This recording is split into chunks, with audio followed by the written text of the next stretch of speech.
Bonjour, on se retrouve pour une analyse d'un chapitre vraiment essentiel du programme de BTS Tourisme, Tourisme et Territoire.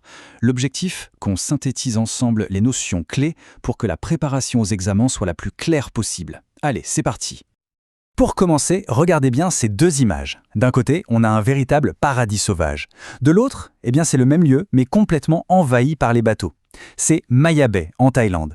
Cet exemple, il pose une question qui est au cœur de notre sujet. Comment est-ce que l'envie de partager un trésor naturel peut, paradoxalement, mener à sa propre destruction? C'est là toute la complexité de ce qu'on appelle la mise en tourisme. Alors pour bien comprendre tout ça, on va avancer en 4 temps.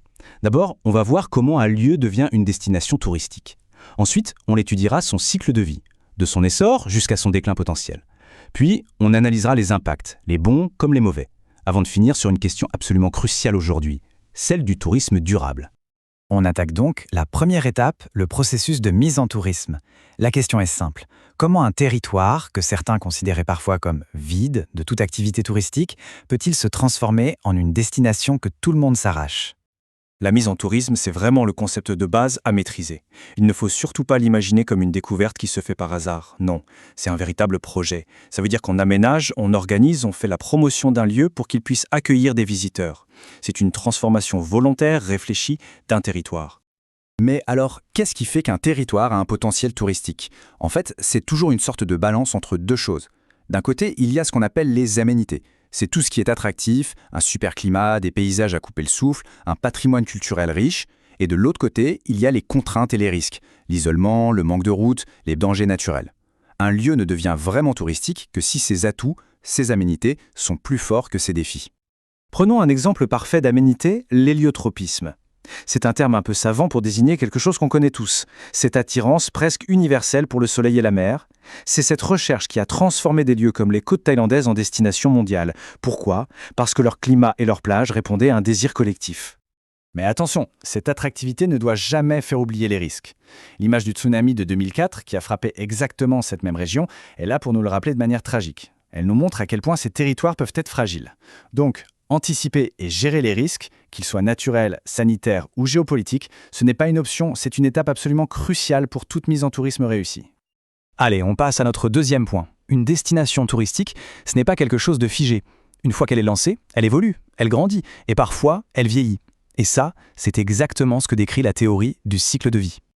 Et voici le fameux modèle de Butler qui date de 1980. Cette courbe en forme de S, c'est bien plus qu'un simple graphique. C'est un outil hyper puissant pour comprendre et anticiper comment une destination va évoluer, depuis ses tout débuts jusqu'à sa pleine maturité. On voit bien la relation entre le nombre de touristes et le temps qui passe. Regardons de plus près les étapes clés. Au tout début, phase A, l'exploration. Quelques aventuriers, des pionniers découvrent le lieu. Puis ça s'accélère jusqu'à la phase C, le développement. La destination devient à la mode, les grands groupes hôteliers débarquent, on construit partout. Et puis arrive la phase E, la stagnation. Là, le site est saturé. On a atteint la capacité de charge maximale. C'est exactement ce qui s'est passé à Maya Bay. Et c'est un point de bascule critique.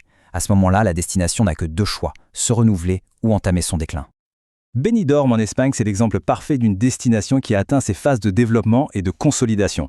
Imaginez, cet ancien petit port de pêche a été complètement transformé pour devenir un symbole du tourisme de masse, avec sa forêt de gratte-ciel en front de mer. C'est une illustration assez radicale de la transformation qu'implique ce cycle. Forcément, une croissance aussi fulgurante, ça a un coût. Et c'est justement ce qu'on va voir dans notre troisième partie, l'analyse des impacts du tourisme.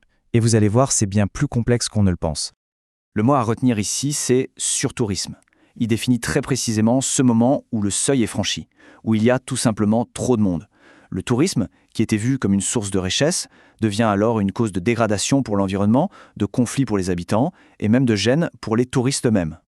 Sur le plan économique, le tourisme, c'est vraiment une arme à double tranchant. D'un côté, c'est génial, ça crée des emplois, ça rapporte des devises étrangères, ça peut même redynamiser des zones un peu oubliées, c'est un vrai moteur économique. Mais de l'autre, ça crée une forte dépendance, des emplois qui sont souvent précaires et saisonniers, et surtout, ça fait exploser les prix de l'immobilier.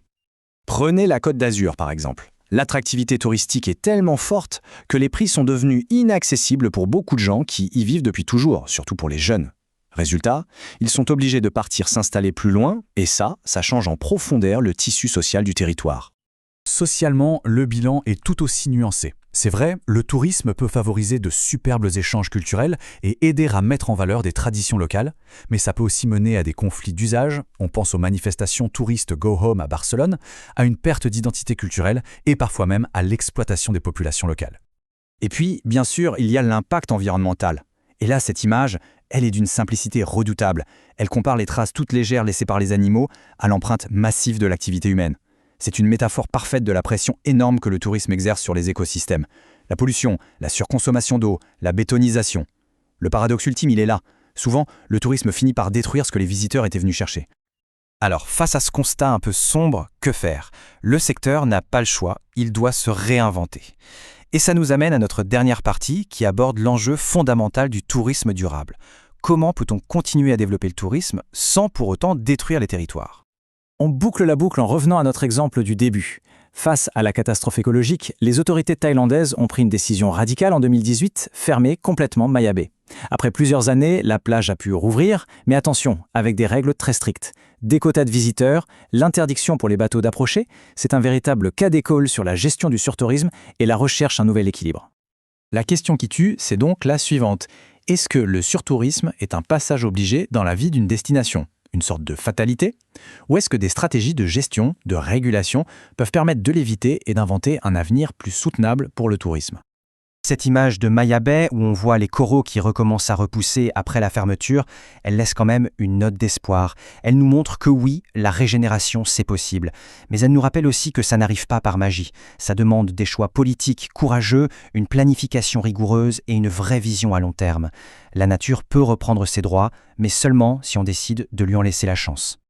Voilà, on arrive au terme de cette synthèse. J'espère vraiment qu'elle vous aura aidé à mieux structurer vos connaissances sur ce chapitre tourisme et territoire. N'oubliez jamais que ces concepts, ils sont au cœur de votre futur métier. Bon courage pour les révisions et à très bientôt.